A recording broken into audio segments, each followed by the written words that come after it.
Welcome,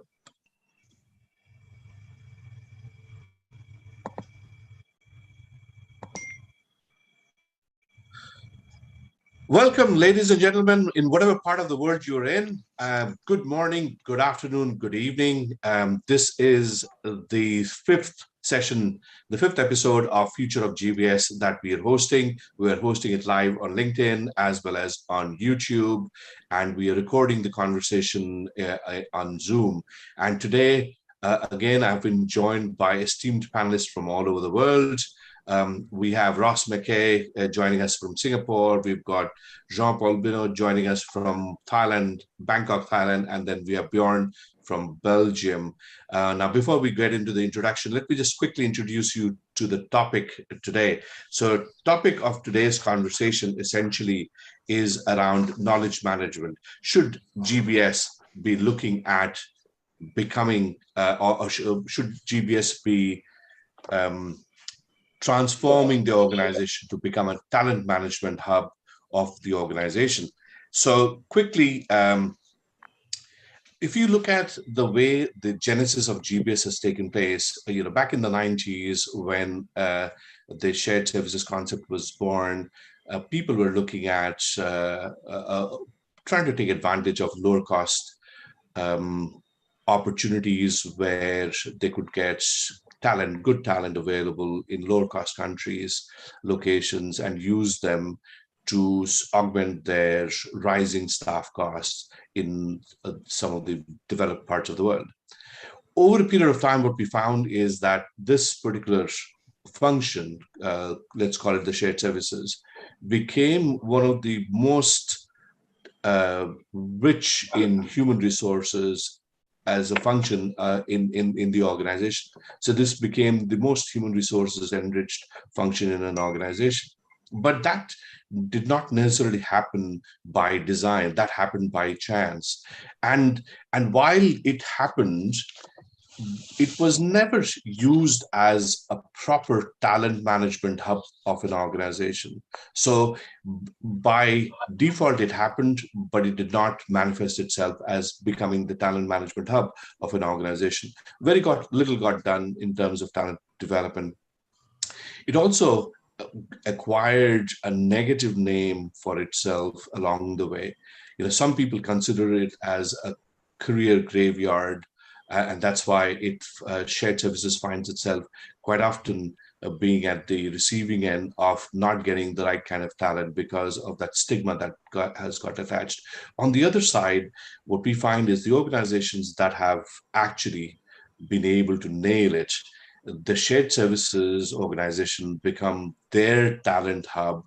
And quite often, and I've worked with a few of them, the talent that comes out of the shared services are regularly taken on by the business functions, and it becomes a big, important talent management hub of an organization. That we find is something that most organizations must do, which is when you've got a human resources enriched hub, a human resources enriched function, you must use that to make it a talent management hub, a talent hub for the organization. And for that, now I'll let each of the participants introduce themselves to get the proceedings of the day going. So we'll start with Ross McKay first.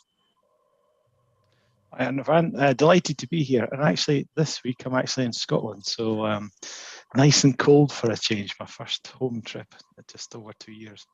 Ross McKay, I'm the Group Head of Shared Services and Finance Transformation at International SOS. Probably my whole career has been dedicated to finance systems and processes and shared services. So I won't give away how long that is, but it's more than 20. So delighted to be here, and it's a very, very interesting topic, as you know, and it's one of my kind of topics that I think is often forgotten about in shared services. Brilliant. We are looking forward to having an electrifying conversation with you, Ross. Jean-Paul. Well, thanks, Ivan. So I'm Jean-Paul Bino. I'm in Bangkok, Thailand. long-time practitioner of shared services and global business services and outsourcing, business process outsourcing in Big Fours and everything. So my quality, as it were, here is as a program director for the Shared Services Council Asia Pacific of the Conference Board, which is a hopefully distinguished think tank that was founded in the US in 1916, actually, so quite a long time ago. And that has a vast array of councils, one of which being Shared Services and GBS. And I facilitate the Asia Pacific one. And there is another one for North America, and there is one for EMEA as well. And this topic is debated. These topics are debated among practitioners who are heads of GBS for very large organizations the world over, and we happen to have about monthly meeting more or less, and there was one today, so it's very fresh, and the topic for the day was employee experience in GBS. So that's extremely relevant to this particular conversation. My day job is with Grant Thornton, where I'm the head of outsourcing in Grant Thornton in Thailand. Thank you, Jean-Paul. And as usual, I know that you've got lots of insights based on your experience.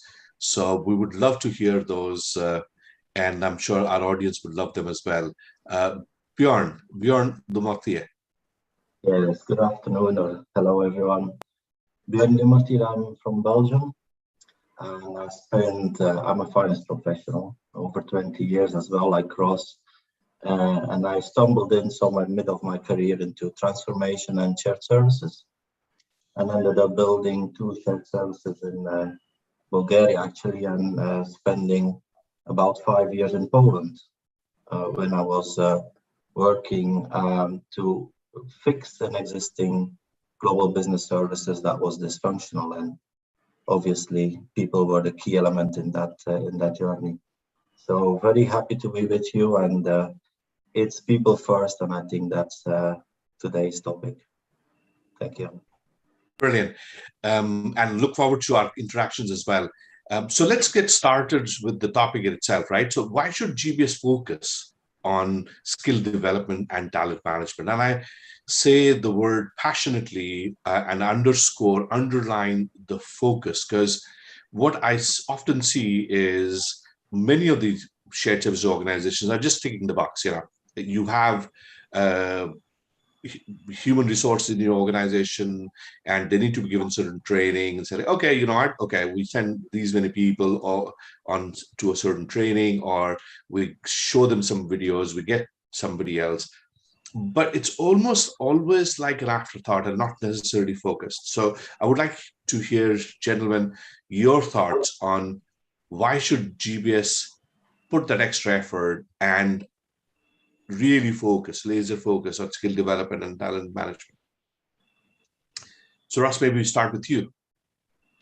Yeah, well, I think, Anna, the reality is all the top performing GBS organizations around the world, whether it's a captive, a BPO, whatever, they need people. We can talk about digital first organizations, and it's, that's probably the latest buzzword that you hear, but the reality is no one's digital first without people. We all need keen, eager to learn colleagues to help fuel the GBS engine. So fundamentally, if you bring in graduates straight from university, you need to show them that GBS can be a career, that it's not 2 years and then go and do a real job, that this is something that you can come in at various levels, where it start at the ground up, or you come in mid-level, you come up in straight into a senior management job, that you're not going to go there, and as you said earlier, it's the graveyard. That's basically stay there until you can find something else. The other part to that is from an organizational, let's say a retained organizational, whether that's from a customer perspective, from a BPO, or from your internal colleagues if you're a captive. As functions move their activities into a GBS organization, the experience and the knowledge gradually trickles away in the retained organizations.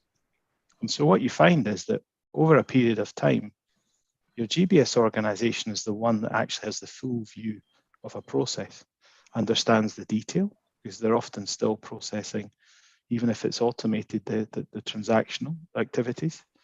They've got the experience of when things go wrong, whether that's, a supplier's not being paid, or we've had an issue with invoicing our clients, or, we've got a sales order process that's not working properly. So they have the detail of a process. If you don't give them two things for me, one is the surrounding information around organization, so that kind of organizational training to really understand culture, fit, what the company's all about. Then often they don't understand where their place in the organization is and how important they are. We've seen that during COVID, how GBS organizations were fundamental to keeping organizations operable. So that's one aspect. And then the second aspect is, if you want to retain that talent, they need to feel that they're growing. And growth is in many different forms. That's not necessarily changing roles, but it's basically learning through your role, or getting external training, or getting internal training, but basically feeling that you're developing and you're learning more and you're growing as an individual is critical to both performing optimally in the current environment, but then essentially being able to add skills and add capability to your organization as your organization or your GBS organization matures. So I think if you've got any ambitions to be world class and you're not focusing on people, you're going to fall short. That makes sense. Jean-Claude, what would be your thoughts on the topic? Yeah, well, we are humans and we work for humans. It would be completely abnormal to eliminate the human from the thing in the middle, that is the GBS. And the other thing is, it's all about change as well. There's the sort of mirage that we are moving. Consultants, and I plead guilty for that, always tell you about as is and to be. Like you are transitioning from one state of affair that is judged unsatisfactory, you migrate with a lot of pain and blood, toil, sweat, and everything else into another state that is supposed to be the end state, and that it will stay like that forever. But it never does. It keeps changing all the time. And that's something that machines do not deal with very well. Quite the contrary, actually. If there is one frontier about technology and automation, RPA and everything, is that when something changes, bad things happen. And humans can adapt.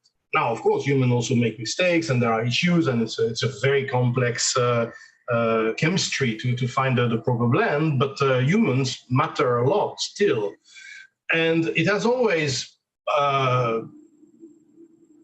let's say, worried me that the whole shared services, BPO industry has been built on labor arbitrage. You must for less, find cheaper people to do the same thing, so that you have to change a bare minimum to make the thing possible, executable far away, where humans are cheaper than where they were to begin with. And that means basically you wanted to transform humans into machines. And now we have better version of that, which are real machines. But the real machines can't deal with change. That's why we really need humans, but a different kind of humans, not the idiots, not the human robots. We need people who are capable of change, capable of analysis, capable of empathy. I've always said there are three things that really matter. There is the technical ability, there is the imagination or the change, the R&D, the ability to come up with something else, and the third one is the empathy, the ability to relate to what you're doing and whom you're doing it for, so that it becomes and remains acceptable. Because in large organizations, people have the choice. Yes, the CEO, the COO, the CFO may have mandated this business unit and that business unit to work with GBS, but if a GBS is unpleasant, unhelpful, complex, difficult to deal with, then there are large organizations that have where business units have the room rule, and they can actually take their business elsewhere, literally, internally or externally. So empathy matters a lot, and empathy is something that is purely human. Therefore, you need to foster that sort of capability with your human population in order to be able to keep adapting and to keep endearing yourself to the population of the people you're helping. That's paramount importance. Thanks for that, Jean-Paul. Bjorn, what's your initial thoughts on the topic? Well, for me, I think the big shift that happened many years ago already is that we go away from this pure client to service provider relationship. In that, there is an inequality into that equation. So when now we talk about successful global business services or shared services, the people, the management of the GBS organizations are on the table where decisions are made. And actually they act as a catalyst, as an engine for change and for improvement. So they indeed have the transactional activities, but they see a lot, and through that experience, they are the ones that bring up a lot of ideas, and they can test case the ideas. I see, and then we talk about talent management, a big role in those organizations if it comes to big project work. Think around an ERP upgrade. The best place to organize this from is out of a centralized services. I think around ensuring that take our robots, that they are maintained and looked after very well. That should be centralized as well. So in essence, our global business services teams are empowered and more empowered to be around when decisions are being made. And for me, that is very important. Also, when you see a starter in a global business services, yes, the first months will be repetitive, but the learning curve is immense. You start giving them opportunities to go on an audit, to go on some M&A activity, anything that is about project work, they would be very interested. It's a young generation, young people. They want change, they're embracing it. And to me, that is a very big shift in the culture around shared services, global business services. So for me, it is the engine, like you say, Jean-Paul, it is the engine, it's the people that are making the change happening. Right, yeah, no, I absolutely like that. Now, have we reached a stage where this has become a compelling reason or a compelling purpose that we must change and we must do more on skills development and talent management? Or do we still have a few years ahead of us of not taking any action? So maybe we'll start with Bjorn, you again. Yeah. I think it's the mentality within a company. Many companies are there already, but some are not there yet. They still see outsourcing or centralization internally as captives into a cost-cutting exercise, which is absolutely the wrong starting point. Really, one should think around standardization of processes, standardization of the IT landscape, and then look into centralization. So that is a fundamental shift. If a company is still in that mindset of pure cost-cutting, then I don't think we're there yet. If a company has moved on and is really looking into synergies and improved ways of working, then I believe that company is on the right track or already there. Right. And let's say when we look at the demographics of the shared services, when the shared services were born back in the 90s, majority of the leaders were part of the baby boomers gang. And then there were some Gen X's. But now, as we step into sort of 2022 and 2023 post-pandemic, what we find is majority of the baby boomers have either retired or are going to retire, right? Gen X, which is the next generation, some of them are getting into that retirement stage. On the other side, the people who are coming in through the doors, these guys are millennials and Gen Z. How does that affect the talent management? Because right now, honestly speaking, majority of the talent management in the global shared services are from the 20th century. So let's hear your views. Jean-Paul, maybe we'll start with you. I see you smiling. Yeah. No, I smile because when you say that, I have a picture of a few people I know, and they fit exactly that. Yeah, you're spot on. Well, yeah, but it's not because you belong to a generation that is slowly starting to fade away that you're necessarily wrong or necessarily disconnected with reality. And at the same time, it's not because you are a youngster who was born with Instagram and an iPhone in your hand that you're completely, spoiled brat and etc. Stereotypes are excessive. They always have a hint of truth, of course. Otherwise, they wouldn't even exist. But you should not push to it to the extreme. I would say that we are human, all of us, and we need motivation to get out of bed. We need motivation to go to work, even if work is just next to your bed because you work from home or you work from anywhere, you work from Starbucks. You need the impetus, you need the motivation. And that can be, of course, just survival. Just you need to make a living. But for many people in our organization, it's more than that. People have choices. And therefore, they will tend to go where they get the biggest kick. And it's not just money, it's also lots of other things. And being challenged, learning, interacting with others. We are social animals. Also being taken seriously, precisely, not being pushed and pulled like a drawer, being taken for responsible human beings, being given responsibility, having the right to fail and therefore the right to be helped, the right of asking for help and things like that. And there are organizations that do that better than others. And those are the ones who will have the first choice for the best and brightest that you need to attract and retain, as the proverbial expression goes. And to answer your initial question, no, there is no time to waste. If the big names, those companies that have been at this for 15, 20 plus years, they're doing that. They're doing that extremely well. And in all sorts of shades and colors.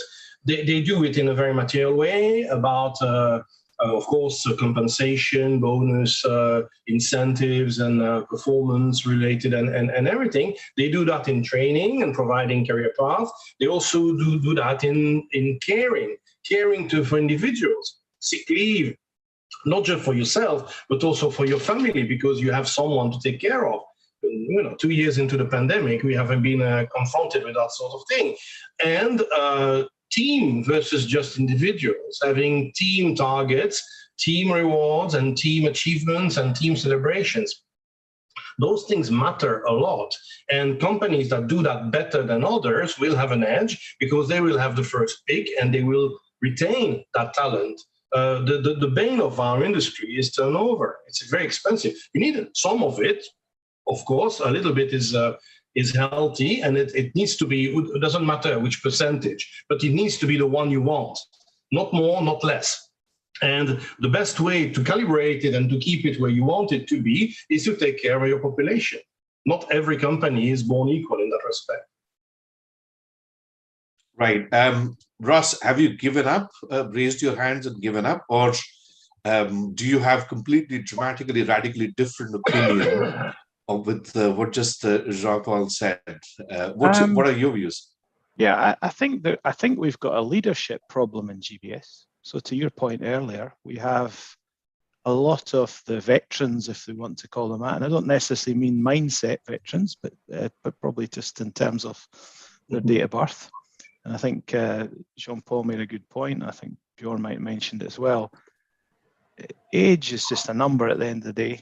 And fundamentally, I've worked with lots of people that are, you would say, are aging, and they've still got a very young mindset. And I think that's very, very important in the GBS organization. You have to be willing to continually reinvent yourself, motivate those around you, and look constantly for change in the next opportunity to bring to your internal or external clients. But I think where we've got a problem is largely around leadership. You don't learn to run a GBS organization out a book. I know some organizations now trying to offer training, but the reality is nothing beats experience. And so what you're seeing is that a lot of those veterans, if you like, have got lots and lots and lots of experience, but those coming up behind really don't. And there's a big gap. And I think, so when we talk about, you know, a talent engine, and I think we've probably largely been talking about maybe more junior staff, but actually where we've got a fundamental problem, I believe, is actually at the senior level, where if you get that wrong, everything else underneath basically collapses like a house of cards. And so I think that's largely where organizations need to focus, because if you get the leadership at the top right, then you can bring that stability, you can bring that growth, you can bring that critical thinking, and you can bring that leadership to drive innovation, but also make sure that you're looking after your people and giving them opportunities to grow and develop and retain the ones that you want to retain. That's actually a very good point, which is kind of the middle layer, the middle management, or who are likely to step into the senior management in the next few years, the high potentials. What are some of the reasons, some of the obstacles of facing this gap that you mentioned, Ross? Why is it that? Why did that happen in the first place? I think a couple of reasons. The R word, for me, resilience in shared services is absolutely critical, and not everyone has the R word. You know, often people will throw the towel in. A lot of the time, it's just hard. It's a hard industry to work in. You know, you really earn your stripes, as it were. So I think that's one critical aspect, that, you know, not everyone's born with resilience, and it's not necessarily something that you can teach. You either are stubborn and determined to see things through, or you find it's easier to try something else. So I think that's one critical thing. I also think that over the years, people that make it to management somehow think that they've made it. And if they don't see that quick progression after they make it to manager, you'll often see them bouncing around from one company to the next. The problem with that is a lot of the skills that you need to take yourself to the senior level, you never develop, because you move from one company to the next one. You largely have to come in, understand your team, the company, the culture, the processes, your responsibility for, develop relationships with your stakeholders. That ability to build a team, develop a team, nurture a team, and then take them to the next level, you don't do in 2 years. You know, and I think that what you're often seeing over the last 5-10 years is people jumping from one role to the next and never really building that talent pipeline, critical thinking and skill set. And therefore, when they go for management roles, you know, senior management roles, they haven't got that capability to showcase.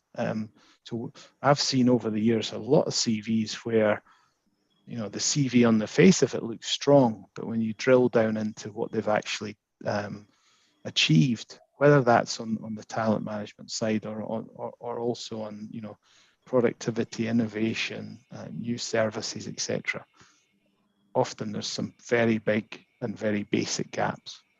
And I think that's something that you try and explain to people and saying, you know, be careful when you bounce around.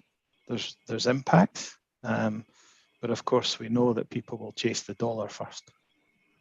Yeah, I think you've articulated a very, very important point again, which is a lot of shared services, they tend to do skills development and focus on technical skills, right? So these are get your finance qualifications or technology qualification or HR qualification or whatever, right?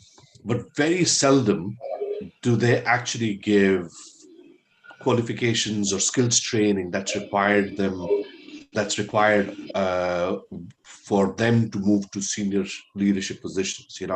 At max, they'll probably get some sort of managerial courses, that they may be part of. But this is to manage a team of people rather than becoming a senior leader, right? And that I find almost universally missing. If I may were to say, make that statement, it's almost universally missing. Has that been your experience as well? And again, I'm throwing it out to all three of you. Yeah, I think from my perspective, Anirvan, I think absolutely. As I said, there's no book. You can't go into the bookshop or go onto Amazon and buy a book on, becoming a GBS leader. Right. Maybe Jean-Paul will do that once he's retired. Right one, yes. 10 volumes, and you need to read it all before he'll consider giving you a certificate. But joking aside, I think you're right. I mean, you can get, you can go on management training, and it's largely given that sort of team leader, assistant manager, the foot up to the next level, and it's about giving feedback and managing stakeholders and some of the simple stuff. But if you think about it, how do you explain to someone that you've got 300, 400, 500 people to build a talent pipeline? How do you? There's no course on building a talent pipeline. There's no course on motivating people. There's no course on kind of being the chief energy officer for your organization. I always say to people, if you're in a leadership position in a shared service center, it's literally like going on stage every morning, because people watch your every single step, and your worst habit sets the benchmark, sets the standard, if you like. So even if you do 99 things very, very well, the one thing that you do badly, that's what you set the benchmark at. So I think fundamentally there's an issue about how do you get someone who's a capable leader of 20 people to be a GBS head of several hundred, and mentoring plays a large part of it. I think working with your peers, speaking to people like Jean-Paul and Bjorn, lots of our other colleagues in the industry, sharing ideas. That's often where you get that kind of gap being filled, just from constant trying to reinvent yourself and finding out what your industry peers are doing. And I think that's something that you can't train. It has to be something that you want to do. You need to want to be the best GBS leader you can be. As you said, there's no training course for it. Right. Bjorn, what's been your experience with respect to some of the obstacles and really the perspectives that you've seen from the market, with respect to skill development and talent management of middle management layer of GBS? To me, we're talking something universal here. It's not only global business services. If you're in a big four company, there you're fourth, fifth year in a big four, you turn into a difficult point where you either succeed or you say, okay, this is nothing for me. And I believe in our population in global business services, you would always have people that love to work with teams, with smaller teams to start with, become a team lead. There we need to invest a lot. We need to give them a lot of freedom, a lot of feedback, a lot of examples, so that they can grow into that leadership role, which is not simple. Because if you're used to processing, then it's a very different job. And once you succeed that, then you can easily make the step to 20, 40, 50, 100 people. I think that is the most difficult step to take in that, say, fourth or fifth year in service. And I think we can teach them very well to allow them to make mistakes, give them examples of what has happened, go through some escalations together, shield them when needed, but also expose them when needed. I believe there is a combination of give and take and allowing them to grow into that phase.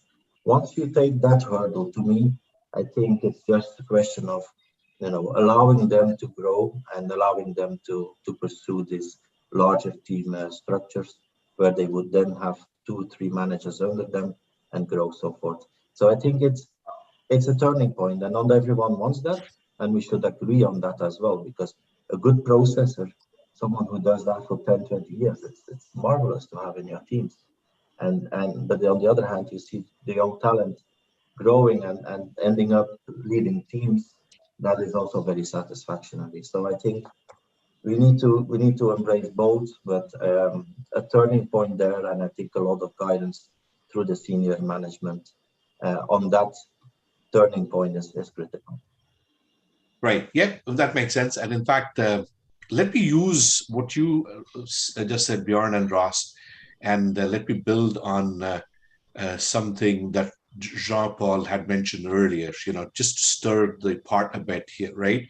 So Jean-Paul talked about shared services and almost like robots, right? And when people join in the shared service at junior levels, they are expected to follow the rules. Everything is codified, everything is rule-based, everything is documented. And the consequence of not following through the rules can be anywhere between mild to severe. Whereas the rewards and recognitions are not as readily available. So that's one thing that I want you to keep in mind from a skills development perspective. The second one is when it comes to senior leaders, and Ross, to your example, somebody who's a team leader of 5 people, maybe 10, is expected to grow and be able to manage 500 people. Managing 500 people is not following rules. Managing 500 people is ability to manage uncertainty. So it's like completely polar opposite of what they had been instilled in the initial stages to versus what is expected of them in the senior leaders, or what it should the senior leaders be. This gap is not visible. At least that's what I believe. And Jean-Paul, I would like to hear your views first before I ask Ross and Bjorn to chime in. This gap is not visible, and nobody also tells them about this gap either. What's your take? Well, this is very true. I think that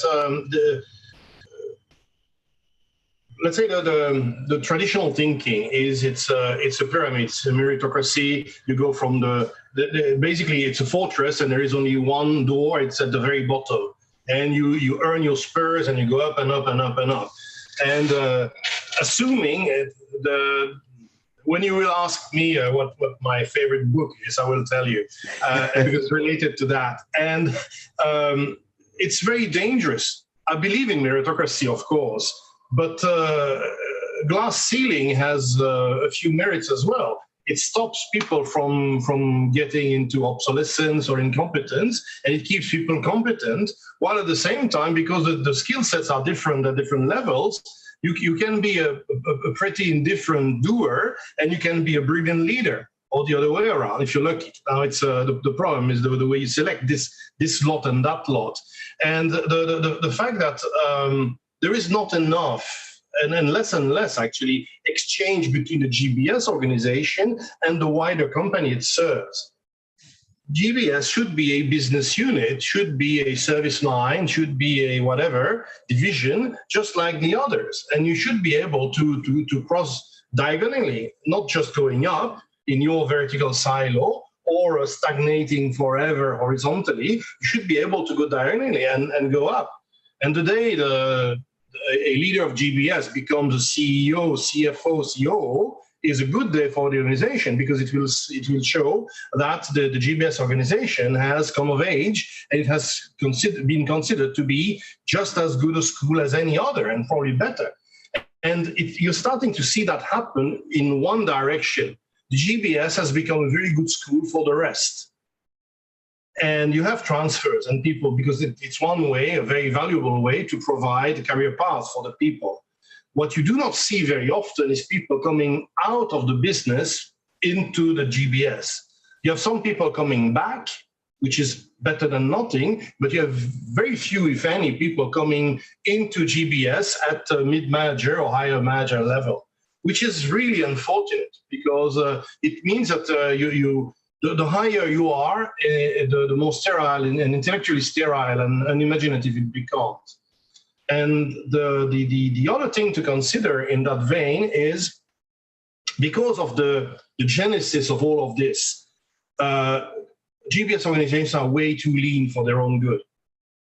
They're being built for being efficient, effective, cost-cutting and everything, therefore it's way too lean. You need to be able to have a little bit of surplus.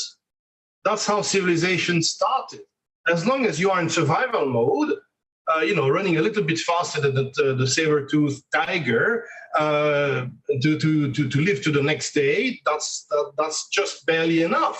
You need to be able to get surplus. And when you have surplus, so that you do not have to go hunting every day, and then you can actually afford to take a day off occasionally, stay in the cave, teach the young, paint some things on the walls. That's how civilization starts.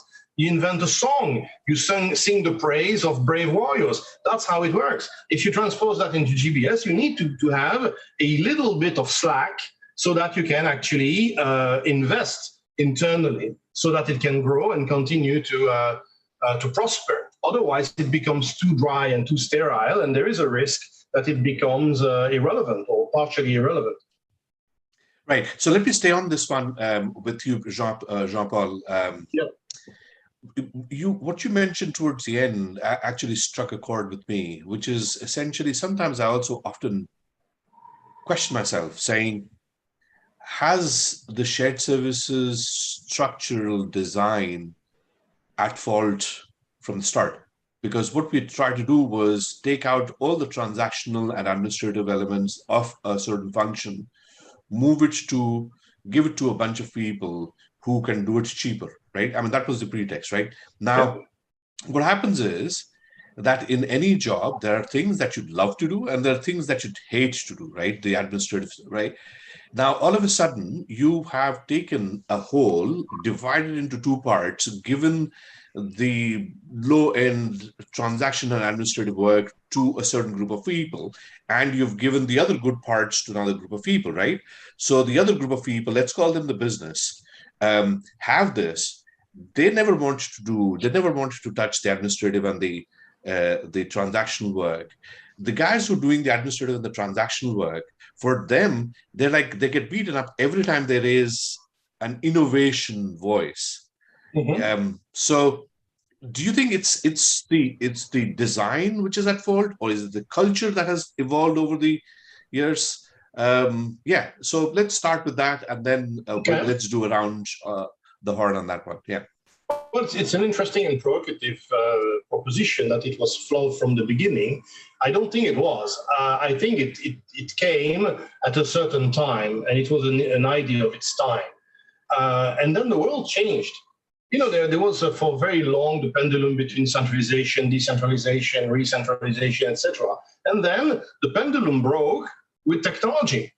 The distributed technology, the cloud, the work from anywhere, the internet, and working from home, and career gap, and sabbatical, and having 2 jobs, and whatever. So the world has become more complex, more agile. And if you list, say, it's very, very common these days to top 5, top 10 and everything. Top 10 reason for doing this. At the very top was cost cutting. And then there were a number of other things like access to talent, resilience, all sorts of things, access to technology, optimization of investment, etc. And then in the recent past, and in that respect, the pandemic has been a big accelerator. Those, say, 10 things are still there, all 10, but the order, the sequence has changed. And it's not that cost reduction, cost containment, at very least cost cutting, is not important anymore, but its relative importance in the mix has lowered because other things have become far more important. Agility, access to talent, and things like that. So that's the first thing. The second thing, to answer your question about basically the poison chalice and select in the long list of all the things that need to be done, the ones that are the thankless task, and you give them to the unfortunate poor souls that have to do that, while the rest, the other people can play. that's not the way it is. I mean, on the business side, there is a lot of pressure as well. So let's not assume that people who are the cold face trying to sell something, trying to manufacture something that are trying to make a global supply chain work in this crazy world of ours, they have an easy task. That's not true. If anything, a long time ago, I was a controller. Before my shared service day, I was a controller in an industrial division, and I was helping engineers do their budget. And they were looking at me like I was the wizard, because I was the guy who was keeping them out of trouble with their boss, because I was helping them figure out where the money went. But my task was so much easier than theirs, because they were the true magicians. They were able to build factories and make them work, and they didn't kill anybody. Well, if I had tried that, it would have been horrible. So there is nobility in every task. It is true, though, that you can, if very broadly, you can have three layers. You have the business-specific skills, and they have their own shade of gray and everything. And then you have the business support things. And in the business support things, you have two categories. You have what is rule-based and what is judgment-based. The rule-based has ideally been the province of the GBS, while the judgment-based was rather more the COE, Center of Excellence, Center of Expertise, etc. Now with technology, what is rule-based tends increasingly to be the province of technology, automation. And it frees up people to actually shift to the not so much judgment-based alone, but rather more the so what-based, if you want. The information age, the data analytic, data lakes, dashboards, big data, things like that, correlation. There are companies that are really brilliant at that. They use algorithms that are public domain that have been developed for oceanography, astronomy, and they apply it to business data. And they are looking for correlation. And then they can tell you, that's funny, when this and this happens, that usually happens. But this thing never. Now, I don't understand the business, so I cannot tell you why. So that's for the business people to figure out. But I have spotted something that the business people who are on the cold face just can never spot. So that's value add. It's not rule-based. It is not boring, repetitive, stupid, devalued or anything. And it's very value creating, but it's not business either. And that's the middle ground where I think gradually our entire ecosystem needs to shift. Right. Russ, what would you say? I would still say no. So to answer your question, I think the reality is every GBS organization was created for a purpose. Yes, most of them were created to reduce costs. The good ones quickly transition to something else. Mm-hmm. That something else is usually control, quality, standardization, then the ability to automate, to add insights, etc., etc. So I think as long as that has been a journey that's been documented or a vision that's been agreed, then I don't see it's been a problem. What you often see is a little bit of jealousy that exists between the two factions, if you like, that Jean-Paul mentioned, the kind of the guys with the brains in the GBS organization. Somehow they think that, you can't do innovation, you can't do process improvement. That's what we do. You just do what we ask you to do. I think when you get rid of that sort of jealousy and you work as a team, then it's very easy to expand the capability of a GBS organization. Because as I said at the start, you've got people who know processes end to end. They've spent the time on process improvement and developed problem-solving skills to deal with any situation. As you train them, they start to understand the business, the importance of their role, and then you can expand and give additional capabilities, or indeed GBS offer additional capabilities to the business that didn't exist before. So I think it requires a very strong vision, but there's absolutely no reason why you can't start from a cost-cutting mode and then become a value-add mode. But I do like JP's point. I wouldn't talk too much about surplus. I think my experience has been that when you get to that quality level, time magically appears from nowhere. You know, a lot of organizations that start out on a GBS journey, there's problems, there's escalations, there's quality issues as things develop. It's fairly normal in that kind of journey. When you get up to the sort of 3 years plus, you should be expecting sort of a stability. And as your organization matures, management time and opportunities for staff to spend less time processing and more time improving should automatically appear, unless, to JP's point, you just keep cutting away at the meat and you end up right down at the bone with the scrags. So as long as you leave a little bit on, then you definitely have that opportunity, and that's one of the ways how you develop your talent.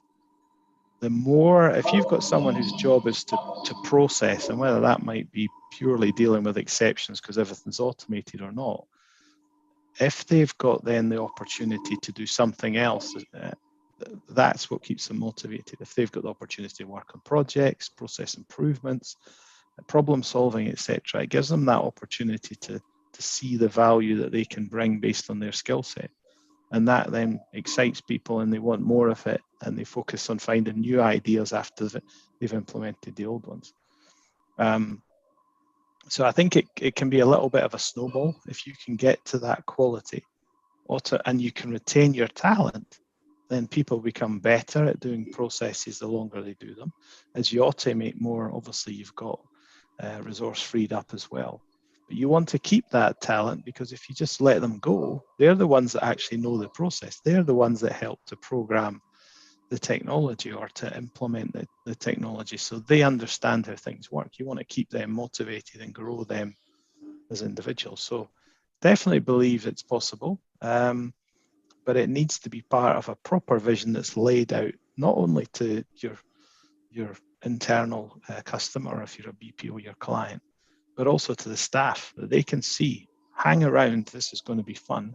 We're going on a journey together. Yep. Bjorn, how about you? I'm part of an HR organization, the Adeco Group, and we really do this. This is really employee value proposition, right? So from an internal employee, global business services employee perspective on how is your journey from the hiring to the whole career, even to the exit, you would need to make sure that you have this vision in place. And then most probably in the initial stages, we would take an opportunistic approach. If something goes wrong in the business, someone is leaving, you have an acquisition or something, or a terrible audit, you come up with your brightest talent out of global business services and you place them there for a 3-month assignment, a 6-month assignment, and something that started off as opportunistic becomes more structural. And then you really get into this two-way conversation where people go in and out, and probably still, and I think that's going to continue for a while, more from global business services into business than vice versa. But you bring in your talent, you really bring in that added value from your business services into the business. And then you start a very different conversation. Then it's not longer around, us against them or keeping the brains here or there. It's a cooperation exercise. And you would see that collaboration then really massively exploding. Probably still, as I say, a summary, opportunistic to start with your brightest talent, but then make the structural and end up in an employee value proposal where juniors know that this can happen and they should be ready for this opportunities when they come. So I think it's full circle, and the more mature, the more experience is laying inside of the global business services, the more of these will arise. Right, and thanks for that. And in fact, the employee value proposition, EVP, kind of triggered a question in my head, which kind of dovetails to the next couple of points anyways.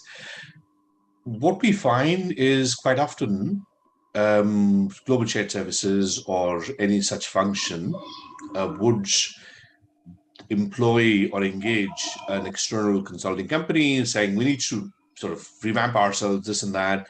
And they would run these extensive employee surveys, get some pointers back from them, and then they would create these programs. And one of the program could be the employee value proposition, right?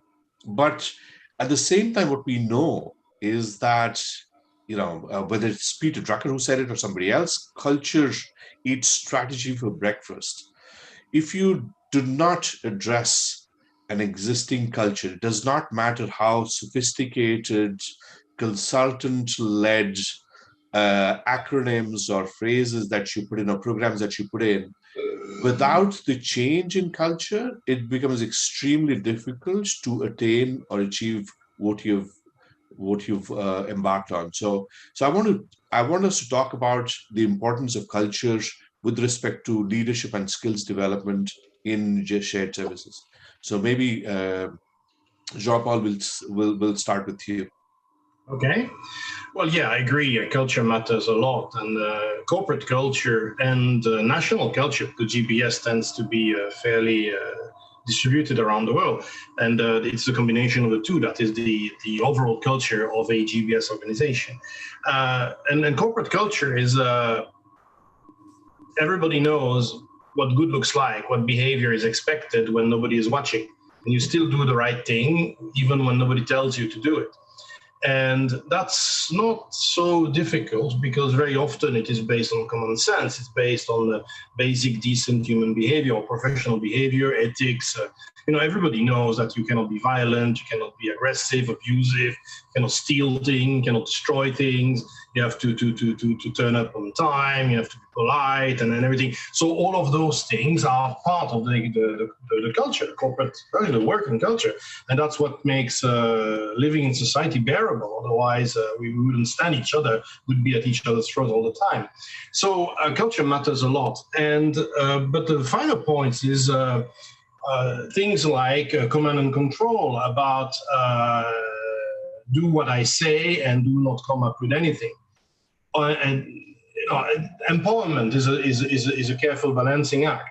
You need to empower your people. At the same time, you need them to be able to exercise judgment so that they know what they can afford to do that deviates from the instructions. And otherwise, it will cost you the shop. They will take initiative, but disastrous ones that you will spend a lot of time and effort fixing or apologizing for, or erasing the bad consequence or whatever.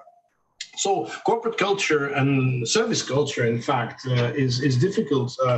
The fact that a customer is right even when a customer is wrong, up to a point.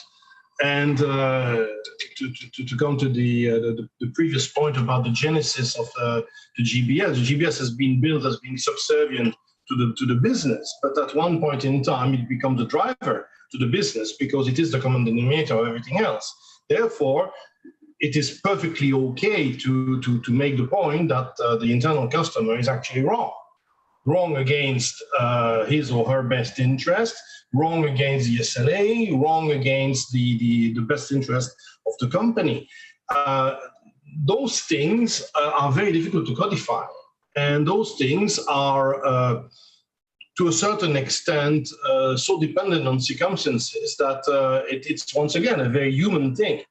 Machines can't do that. For a machine, it's either right or wrong. You have a certain threshold, whatever degree, 38.6, or so many kilos, so many throughput, whatever. That's parameter. Humans say, well, it depends. Depends on what? Well, precedents and things like that. So that's humans. So culture, and that's where management is all about. If things were so bloody obvious, you wouldn't need management. Management is there not to actually tell people what to do. It's to make sure that bad things don't happen. Preventative management is what it takes. And that's the skill set. That's what Ross was making the case about, the fact that these things are only learned by experience. And you can't read a book. Even if I was writing one, I wouldn't be able to get a good one about that one. That chapter would be a weak one. So culture matters a lot, yes. And that would be part of the 10-volume book that Ross mentioned about, that you're writing. That's true. Bjorn, they say leadership often is a reflection of a culture of an organization, and still you make changes to the way leaders think, things don't happen. It does not matter how much money, effort that you put in. What has been your experience, and are there some good stories that you can share? I build on Jean-Paul's last response as well. I mean, what we've seen definitely over the last 2 years is that everything has changed with our work from home. And we really moved from control to trust. Trust is the key word now. Without this, we cannot operate anymore, because we have to trust that people will do their job from home. And we should not monitor every second, every minute around with a workforce management tool. That is not necessarily needed. I think we moved away from control. And there, I think, is in the cultural shift, extremely important shift that has happened. The old style control type of organizations will have struggled over the last year. The ones that trusted already before the pandemic were the ones that took their laptops home and continued to work, and they excelled in it. So that is now just an eye-opener for many organizations, and we are in that route, and we will not be able to get away from that, which is a very positive evolution. So to me, as a leader and setting the scene and setting the culture, we start with this individual. We start looking after their individual situations. We keep them accountable for their actions and for the results, and we trust them in doing the right thing. And all of that is part of a cultural, not necessarily shift, but a culture that you want to install in your shared services, global business services organizations. Because without that, people will leave. If you're a starter and you are controlled every single minute of the day, you will not like that, and you will stop with that scenario. You would move on. So starting from the beginning with setting the scene, we trust you. We know that you're right. You want to do the right thing. We will help you, and then let people grow into that mindset is, for me, the cultural shift that has taken place. And again, if companies have not gone through that, even though after the last 3 years, I don't know how they will continue on that. But I think, for me, that is the key shift that has happened. Brilliant. Ross, you've worked with different cultures, and you've also worked in different parts of the world, and you've worked with different companies. Is culture a barrier or a catalyst for talent development? And when I'm talking about culture, I'm talking about corporate culture, not geographic culture, but I'm talking about corporate culture, in GBS. Yeah, I think it can be if you've got the wrong culture. Now, for those people that'll know me, if there's people watching this, they'll recognize I talk about drawing a triangle. So I draw a triangle, point it up the way, and then I turn it upside down, and I put the leader at the bottom, his management team, his middle management, his team leads, and his staff, his or her staff, of course. And my words are very simple. The leader's job is to make everyone above successful. So when it comes to corporate culture, if you don't have that, back to Bjorn's point about trust, how can you trust your team if you don't see your job as making them successful, but you see their job as making you successful? So it's absolutely fundamental that you have that mindset, for me, servant leadership, that you want to make everyone who reports into your organization as successful as they can be, and that is your primary motive as a leader, then absolutely you can drive and deliver amazing things. If somehow that's your kind of outward message, if you like, but inward you don't believe it, and back to my point about doing 99 things out of 100 right, that one thing that you do wrong goes against the message you're trying to paint, then you'll be unsuccessful. So if leaders want to deliver world-class service, they want to build a world-class organization, it starts with believing and delivering on the fact that your job is to make everyone around you successful. And if you do that, absolutely you can deliver on talent management, because it becomes absolute central to everything you're doing. If you want to have everyone that reports to you doing the absolute best job that you want, they can, then you need to look at every little opportunity, the 1%. Marginal gains, if you've read or watched the video on the UK Olympic cycling team, it's an amazing thing. Just the marginal gains, the 1% in every single area, and the overall impact of that, it can be enormous. So yes, I believe corporate culture and particularly from the leadership needs to be focused around talent management and people being at the center of everything that you do. Right. Cool. This has been a wonderful discussion so far, and we're sort of now going into literally the last 1/3 of the session. Cross, if you had a crystal ball and if you could look into the future of shared services, let's say 5 years down, what would you see are some of the similarities and some of the differences? Well, I don't have a crystal ball, sadly, or otherwise I might be putting, now that I'm in the UK for a couple of weeks, might be putting money in the lottery. Look, I've always been a firm believer that every function should have the majority of their activities performed by a GBS type organization. Every function has the need for one. Sadly, some functions are too pretentious to believe that GBS could possibly support them, which I think is really unfortunate. But that's my firm belief, and I think many organizations have shown that. I think where world-class organizations have gone is they've been able to then drive cross-functional projects and improvements for organizations. And I think a lot of organizations are a long way from that. So having everything in GBS and then driving everything through GBS, I think Bjorn and Jean-Paul had touched on that earlier.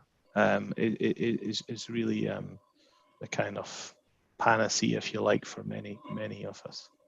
But then I think delivering that next level is really about digital first organizations and reinventing processes from scratch, because we have now got a plethora of technology open to us, and doing that through your GBS organization, and almost seeing GBS becoming a one-shop stop for everything. So essentially, whether it's talent, whether it's technology, whether it's process, you use your GBS function to deliver all of that capability moving forward. So a one-stop shop, but a one-stop shop who has the track record of delivering quality outcomes for the business, and drop the kind of mindset that somehow GBS is inferior to the retained organization or the client organization, and just show that little bit more humility towards GBS and say, guys, you know what you're good at, and we recognize that you're good at it. We want to be a much more partner-led relationship where it's on an even footing, and in some respects GBS is seen as the kind of the driver, if you like, or the one that's taking the lead. And I think if we can get there, organizations will continue to evolve. We've seen that in the pandemic. The dynamic, agile organizations have utilized their GBS organizations to help them pivot in many areas, whether it's around products that they're offering, whether it's around regional biases, whatever. And I think that for me is really what the future hold is. It's using your GBS as your engine for whatever that requirement really is. Nicely articulated. I like the one-stop shop GBS. Bjorn, the crystal ball is in front of you. Imaginary one, of course. Yeah. Well, yeah, what Ross says, I feel is indeed going to happen. And I see that happening also through the fact that more and more C-suite individuals understand global business services and shared services. They have gone away also in that mindset of a cost-cutting exercise and understand the value that it can bring.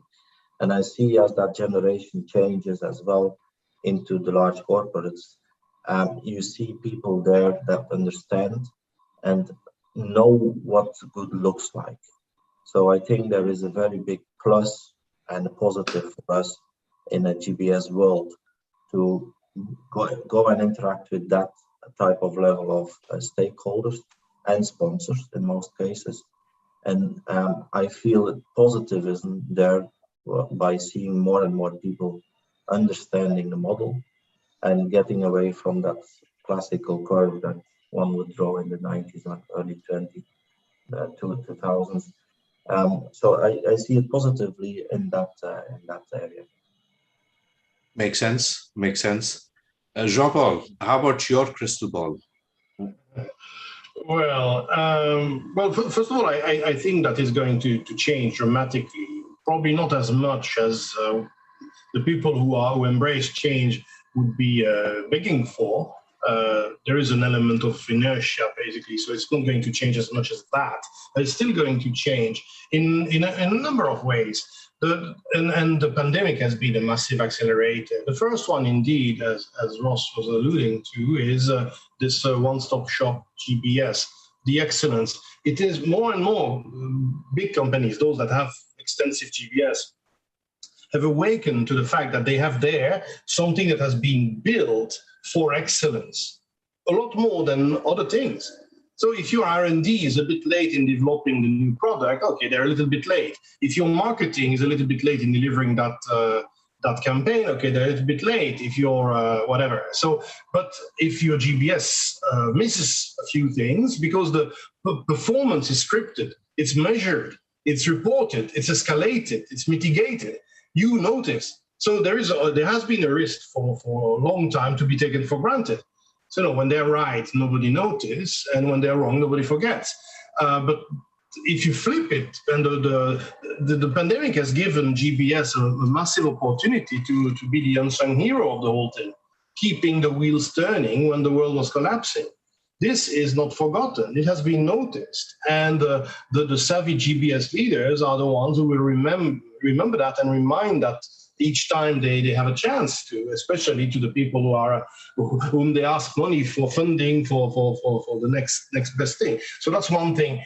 The second one is appearing as what the GBS leaders actually are, which is experts in making things happen, making it stick.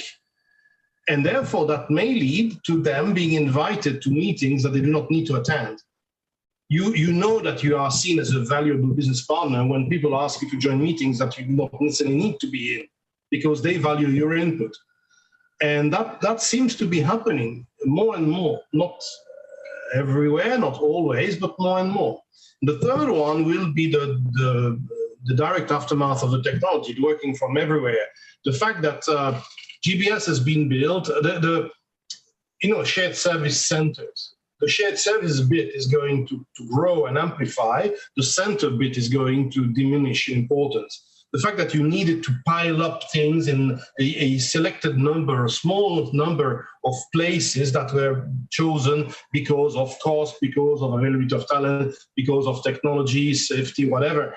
Those things are going away because now you are supposed to be in a world that is fully connected, where everything is available 24/7, wherever. Therefore, that will give massive injection of flexibility for GBS to come closer again to the business that they serve and to really tap into talent wherever that talent may be, rather than in their natural talent pool, which may be very shallow. especially in countries, here in Thailand, for example, and it's not the only country in the region, you have extremely penalizing labor laws. You need work permit and things like that. Well, if you employ people, the time zone permitting, it doesn't matter where they are, because they will, telecommuting from the other side of the city or telecommuting from the other side of the world doesn't make any difference, quite frankly, very little difference. Therefore, it will give flexibility. With flexibility will be more 24/7 coverage, access to the best and brightest, demultiplier, and the ability to reinforce everything else that was already being done very, very effectively. So I think that the future is very bright. The leveraging of technology, distributed technology, the fact also that you will not be constricted to the low-cost locations because you will use relatively little or less humans, and therefore it doesn't matter whether they are in Hyderabad or in Geneva because you only employ 3 of them anyway, so it's marginal. So that's going to make a big difference in the next 5 years. It already is. Brilliant, brilliant. And then that kind of brings me to the last question on the topic before I ask the book question. And this has been something that's been coming up recently, coming up quite strongly across different boards, which is the impact that pandemic is going to have on talent retention and attrition and attractiveness. Because now the talent is no longer sits in the office, they're virtual, which essentially means that they are not necessarily, in the past, people could almost 24/7, or at least during the shifts, could see where the people are. They had eyes on them. But in the virtual world, that has changed. In the virtual world, people are also likely to become more sensitive to feedback, or more sensitive to what your colleagues say. So kind of extending on the crystal ball and literally your final thoughts, on your take on pandemic and its impact on talent retention and attraction. So Jean-Paul, we'll start with you. Oh, maybe okay. Bjorn, I saw you switch on. Yeah, so let's start with you, Bjorn. This is right in our play field and in what we see every day as we recruit a lot for shared services through the company. But location has become very relevant. Yes, in the past we had hubs across the globe, maybe with hub and spoke, depending on where the talent or a university was, but that has become irrelevant. People now want to work from wherever they live.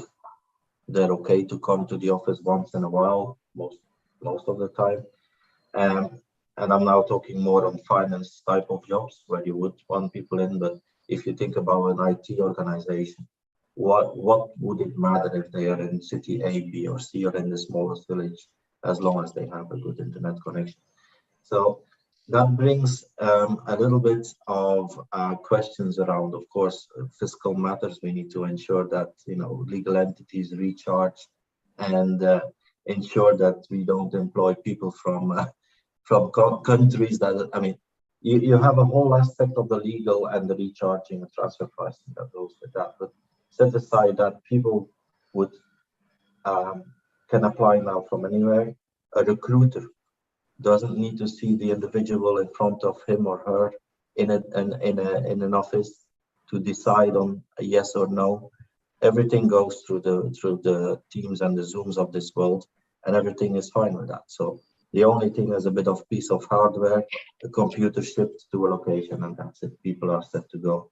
So I think, look, in my past, I was in a real estate company where we did numerous location studies. I think that's a very different question now in going to where do we go to.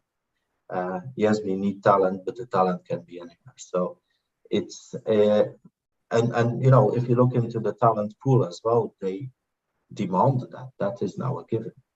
Being at the office 4 or 5 times a day, nobody would accept that any longer. And I think that's a good thing. Again, I come back to the trust. We need to trust the people, and I think if we trust the people, they will give back. And if for all, we have much more access now to talent across any village of the country where you operational. Brilliant. Ross? Yeah, I think in terms of what's the pandemic changed, I think for me, leaders have had to be much more empathetic. I think the reality is all of us have had to deal with lots of different situations. And I think what the pandemic has shown us is that some of our beliefs that existed before, and that might have been, you need everyone in the office to build culture, to interact with each other, otherwise you've not got a team, has been sort of blown out of the water. I think why are we facing the great resignation in some parts of the world, and some companies more than others, is largely around how leaders behaved in that 2-year period. And of course, as leaders, we struggle to accept that we're responsible as much for the great resignation as the staff. But you saw at the beginning of the pandemic, and even early in the pandemic, leaders trying desperately to get people back to the office. We saw people, not really understanding the challenges that staff and teams were facing in terms of, trying to work from home. A lot of organizations were not set up for that to start with.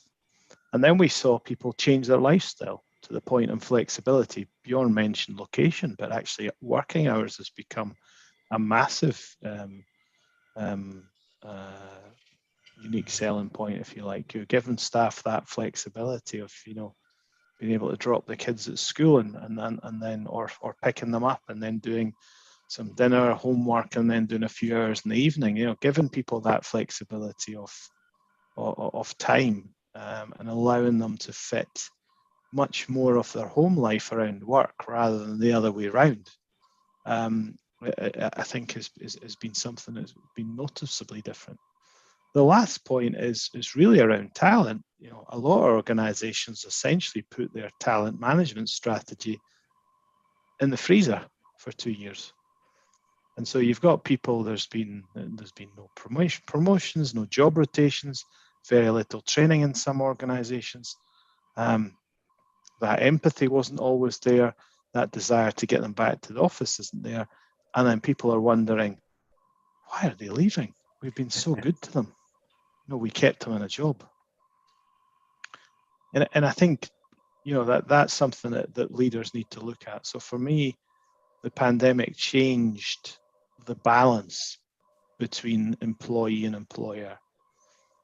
And now it's very much swung back towards the employee. If you don't give me what I'm looking for, I'll find someone that will. In the past, that was largely around the financial aspect. This company's offering me X more than you, I'm off. Now we're looking for people, you're hearing people looking for that flexibility. And if companies are not going to give them the chance to work from home 4 days a week, or as Bjorn said, I don't want to work in the city, I want to work in my hometown, etc., then they'll find someone that will. And so the drive for talent is still the challenge that's been for the last 5-10 years, but largely it's become a global village. And if you've got that capability to support a global village, now you've got the opportunity to tap into a talent pool that you couldn't touch before because you were operating in certain locations. Brilliant. Jean-Paul, and maybe you can wrap up your final thoughts with your favorite books. Okay. Well, yeah, so I won't repeat everything. I think that Bjorn and Ross have brilliantly made the point. I would just add that there are cultures in Asia in particular where a subset of the population withdraws from the job market, traditionally women, when they get married. Because it's okay to have a job as long as you're single, but once you're married, you're supposed to be at home and raising kids. I know it's politically incorrect to the nth degree to say that, but that's unfortunate, the result. But now, with working from anywhere, this paradigm has completely shifted. So there is the ability not to necessarily tap into a new talent pool, but to retain a talent pool that otherwise would have been lost.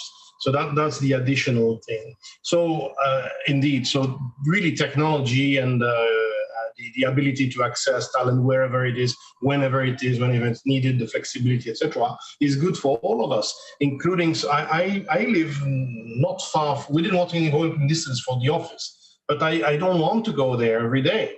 And I don't need to. And quite frankly, many times, nobody really notices the difference. So what's the point? And that's for everybody. So all of that is fine. Now to my favorite book, it has to be the Peter Principle. The fact that all those things are hierarchies, and in a hierarchy you raise up to your level of incompetence, after which, having become incompetent, you cannot be promoted again. And therefore it means that with time, every level will be occupied by incompetent fools who won't go anywhere. This has been the plague of large hierarchies forever, from the government, the army, the schools, the companies, the GBS, consulting, big fours, definitely a lot. And this is just smashed by this new paradigm, Gen Z, technology in the cloud and everything, and it's a very good thing. So it couldn't be written again, the Peter Principle. Someone has to write something else. I'm thinking about it. Sure. What was the name again of the book? Peter something, the Peter Principle. Oh, the Peter Principle. Okay. Yeah, cool. Peter Principle. So, yeah, we'll look it up. Otherwise, we'll ask you for the details. Sure. And we'll put it in the description of this video. Yeah. Bjorn, your favorite book? I put it a bit lighter. Maybe you can see it. It's called Information is Beautiful by David McCandless. It's really about visuals and how you visualize data. In global business services, we often talk data, and that's one of our powers. We take out the emotion and we talk data. And in this book, you see great visualizations of everything around, from music to industry to everything. Really is worth looking at. Excellent. And Ross? I've probably got two, so I don't know if I'm allowed to, but I'll do two. So number one on that list would be Leaders Eat Last by Simon Sinek. Those that follow me on LinkedIn know I'm a big Simon Sinek fan, and I think it's kind of fundamental to my leadership style, which is I'm the least important person in the room. And making sure that your team are supported and cared for and nurtured to develop and grow is fundamental to being a good leader. So that's one. The other one is Finding Your Why, which is one of Simon's newer books, and it's really about finding purpose for you and your team. So again, I think something that's quite crucial in a leadership context, but also more so in a GBS context at the individual department and sub-function level, where if you can get teams working harmoniously, you can deliver great things. So those would be my two. You're on mute, Anirvan. Yes, thanks for sharing the names of the book. And I was trying to beat that you're on mute, Anirvan, because that's why it kept, and unfortunately it muted itself. Anyways, but that kind of brings us to the end of the session. Our topic today was, why should GBS focus on skill development and talent management? And I think based on the discussion that we had, we can definitely say that talent management and skills development is not something that any shared services organization can delay for the future. The time to act is now if you have not acted in the past. The gap between the good GBS organizations and the average GBS organizations is widening. Pandemic has just stretched it even further.